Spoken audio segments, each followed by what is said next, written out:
Stanford University. Soot comes from passenger vehicles, from trucks, buses, off-road equipment such as tractors, and coal-fired power plants also produce soot. An additional source of soot are biofuels, solid biofuels such as dung and wood and waste that's burned in developing countries for home heating and cooking. Any black smoke or dark brown smoke that you see in the atmosphere has soot in it. The major new finding of this study was that controlling fossil fuel and biofuel soot is possibly the only method of preventing the runaway loss of the Arctic ice.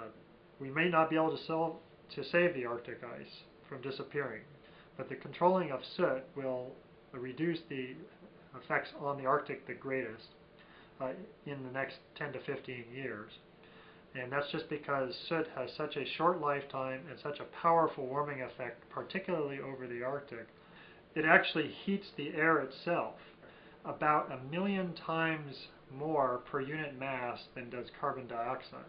However, carbon dioxide has a greater overall impact on global temperatures than does soot. But the finding of this study is that soot, the main component of soot, that is, black carbon, is the second leading cause of global warming after carbon dioxide. Well, in this study, we looked at the effects of soot from fossil fuel sources and separately from biofuel sources.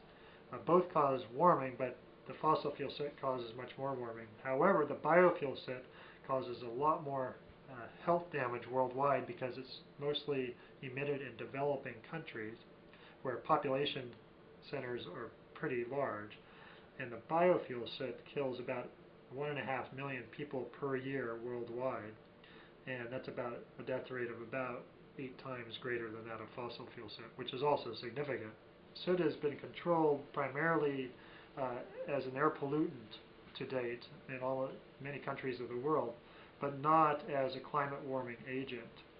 So you can save human lives as well as reduce global warming by controlling the soot.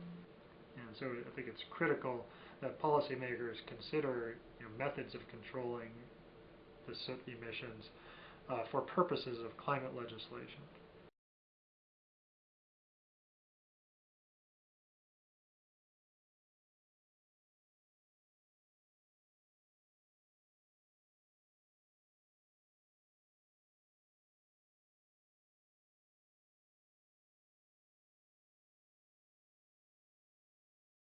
For more, please visit us at stanford.edu.